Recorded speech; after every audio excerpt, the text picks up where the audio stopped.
Leo ni tunaadhimisha Pentekoste. Tunaadhimisha Roho Mtakatifu kuachiliwa kwenye kanisa. Sisi kithiolojia ndio mwanzo wa kanisa. Kwa hiyo Pentekoste Kigiriki maana yake 50. Maana waliambia siku ya 50 baada ya Pasaka wafanye sikukuu ya mavuno kumshukuru Mungu kwa sababu ya kuwezesha kufanya kilimo na kuvuna.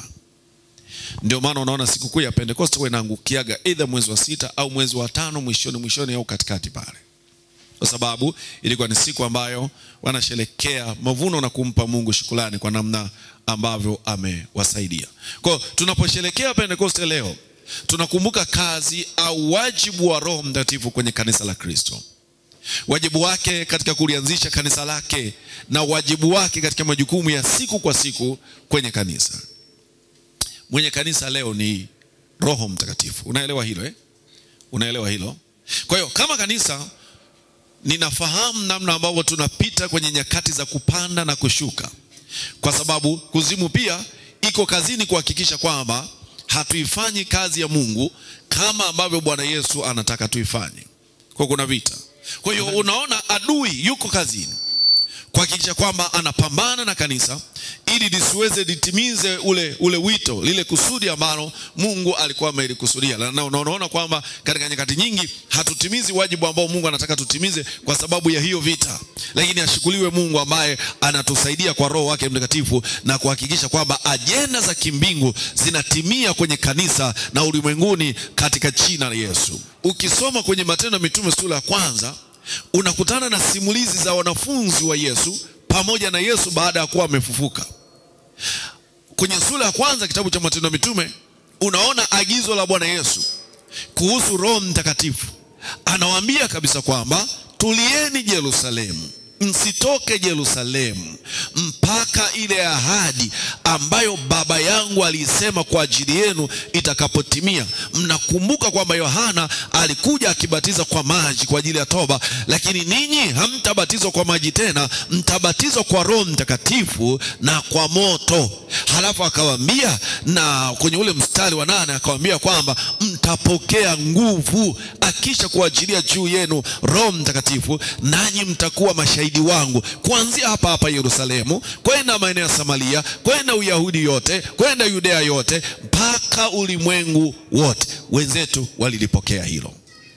Mimi ninatamani Jumapili ya leo na sisi wana hema la ushuhuda tupokee neema ya nguvu hiyo kwa jina la Yesu. Wenzetu walimwamini Yesu, waliamini kila kitu ambacho Yesu alikisema. Kwa hiyo wakakikapcha, wakakaa nacho. Wamejificha kwenye gorofa moja kwa sababu ya kuogopa pia vita vya Wayahudi. Viongozi wa Kiyahudi wakaamua kukaa pale, wanamuomba Mungu wakati huo Yesu ameshapaa kwenda mbinguni. Kwa hiyo kukawa na matishio mengi ndani yao. Kuna vitu vingi ndani yao vinagongana, kama ambavyo inawezekana na sisi pia kuna vitu vingi ndani yetu vinagongana. Tunakuwa tunashindwa kufanya maamuzi, either tusonge mbele au tukae pale. Lakini wenzetu pia walipita hivyo, na mwisho Yesu akawapa maagizo makuu, akawaambia wayasimamie, akawaambia mkipokea nguvu sasa mtapaswa kuwa mashahidi. Sasa kwenye sura ya 2 sasa tunaona sasa tunakutana na utimilifu wa ahadi hiyo ya Bwana Yesu juu ya kanisa la kwanza.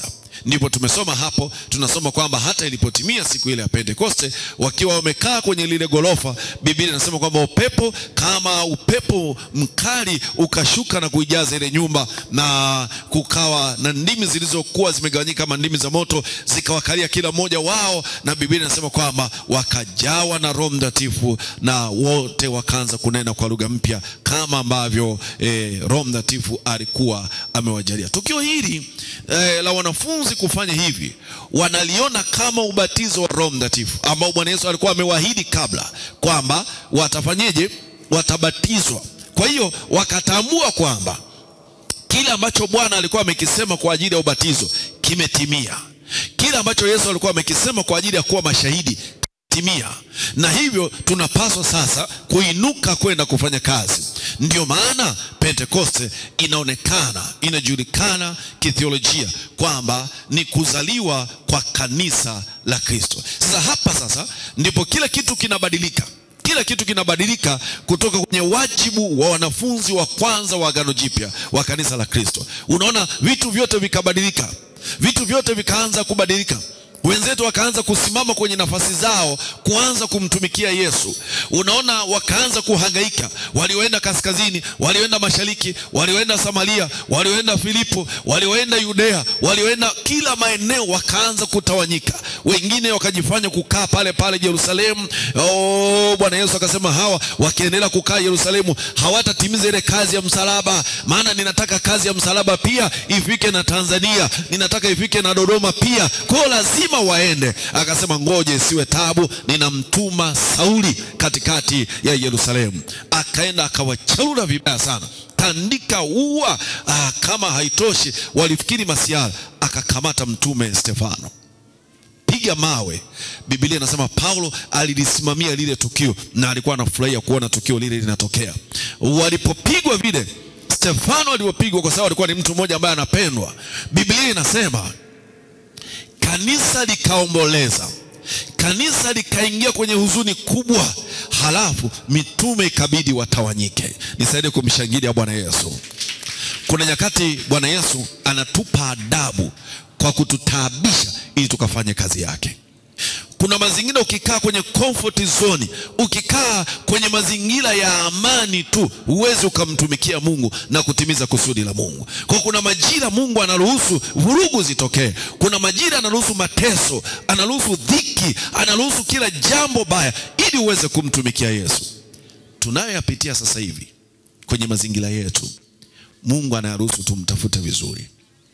Ninakwambia baada ya miaka kadhaa hapa, mwaka mmoja miwili, injili itapigwa kwenye nchi ya Tanzania, hutakuja kuamini. Kuna uamsho mkubwa sana Yesu anakuja kufanya juu ya nchi ya Tanzania kwa haya mazingira ambayo tunayapitia. Mwenye imani anaweza akasema katika jina Yesu ninapokea. Yatatokea haya, wala hatachukua muda. Wokovu ni kwa ajili ya wanadamu wote duniani. Hata hao wanaopinga wokovu, hata hao wanaolipinga kanisa, wanastahili wokovu katika jina la Yesu. Maana Yesu alikuja kuokoa wanadamu wote, sio kwa ajili ya watu fulani. Wokovu ni zawadi ya Mungu kwa wanadamu. Roho Mtakatifu ni zawadi ya Mungu kwa watu waliomwamini Yesu kuwa Bwana na Mwokozi wa maisha yao. Ni ngumu kutimiza wito ambao Mungu amekuitia hapa duniani bila kuwa na karama za rohoni. Ni ngumu kutimiza wito ndani yetu ambao Mungu ametuitia hapa duniani bila kuwa na neema ya kujazwa na Roho Mtakatifu. Tunaona wenzetu walipojazwa tu na Roho Mtakatifu, walihaa kuingia kila walipopaswa kuingia ili tu wakamhubiri Yesu. Mimi ninaitamani nguvu hiyo iwe juu ya hema la ushuhuda. Tuingie mitaani, tuwasaidie watu wamjue Yesu awe Bwana na Mwokozi wa maisha yao. Watoke kwenye giza, waingie katika nuru ya Kristo. Haleluya, haleluya. Wanangu, nikutie moyo. Kama kuna mazingira ndani yako kiu ya kufunga na kuomba ilikuwa imepungua, Pentekoste, Roho Mtakatifu anakukumbusha wajibu wetu kama kanisa kufunga na kuomba.